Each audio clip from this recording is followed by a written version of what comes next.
Hello everyone and welcome to a new video. Today I want to share with you a tool that I made long time ago and that I use every week. Recently I showed it to a couple of my colleagues because we were discussing keeping inventory, BOM workflows and other things, and I thought this tool might be worth sharing because it shows one way of doing things that works well, at least for me. And I'm hoping it sparks some ideas on how to do this even better. Okay, so before diving into how this tool works, let me first explain what the problem is. When designing hardware part of any electronic device or product, we have this stage where we need to have a bill of material. Bill of material can look differently and contain different information, but in a nutshell, it tells someone which parts you need in order to build this device. For example, let's take a look at my OpenFan controller. On the PCB, we have these two ICs that are only marked as U3 and U4. But if we want someone to build this board, we need to tell them what those U3 and U4 are.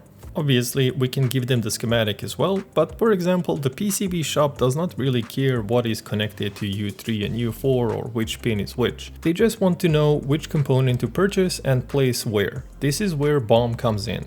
It provides a link between our PCB designators like U3 and U4 and a physical component that we want someone to put on the PCB. For example, here we have a BOM for my OpenFan controller, and here we tell our board shop or purchasing department that we want U3 and U4 to be EMC2305 IC from Microchip. The columns and formatting will be different depending on who is making the BOM and also who is consuming it, but the purpose of BOM will remain the same. So obviously it's important that your schematic design and bill of material match, but sometimes this is easier said than done.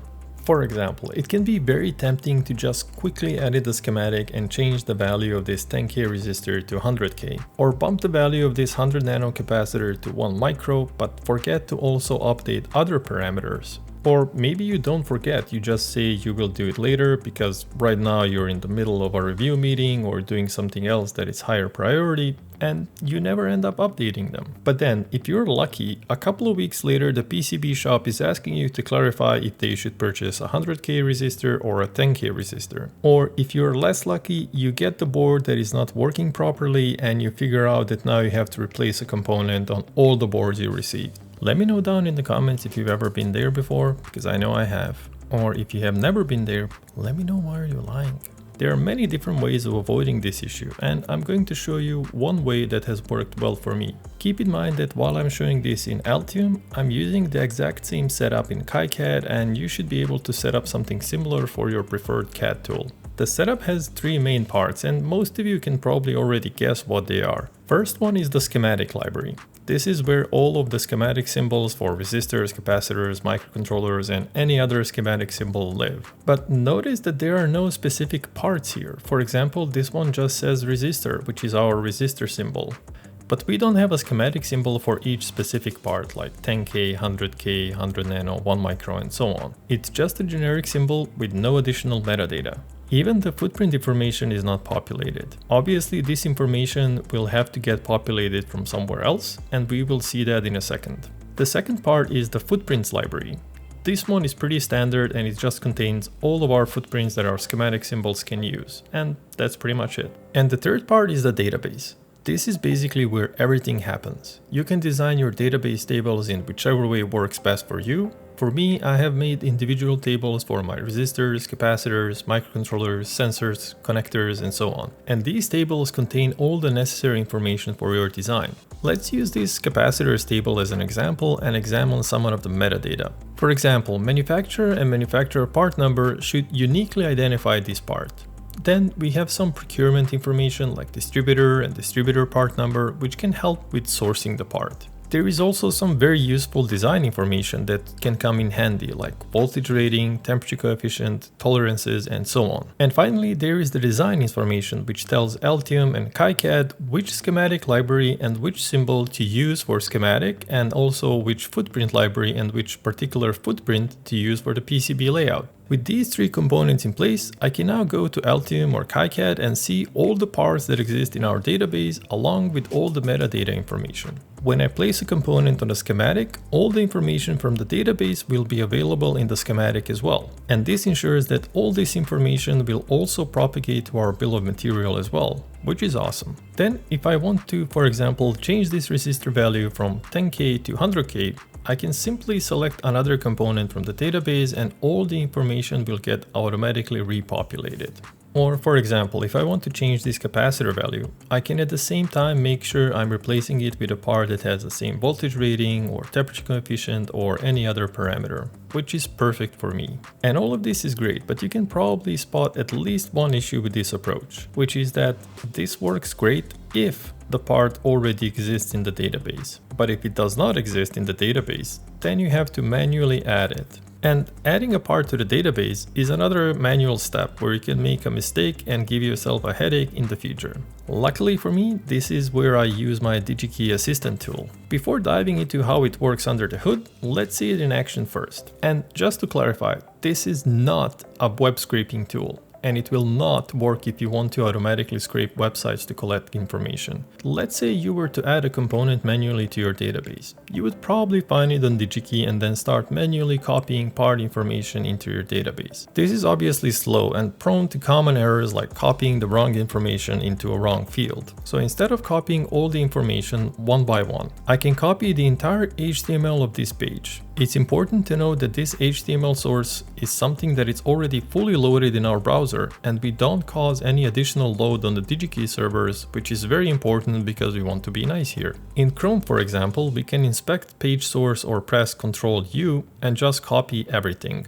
Then, with the HTML source copied in our clipboard, we can simply run the DigiKey assistant script and tell it to look at our clipboard for content. Based on some rules that we will take a look later on, the script will try to figure out which part we are looking at, which fields are we interested in, and try to match them with our database. If everything goes smoothly, we will be presented with this table that tells us what information the script has picked up and asks us if we want to add it to our database. And simple as that, if we are happy with the processed data, we can hit yes and new part is added to our database and we can immediately use it in our software.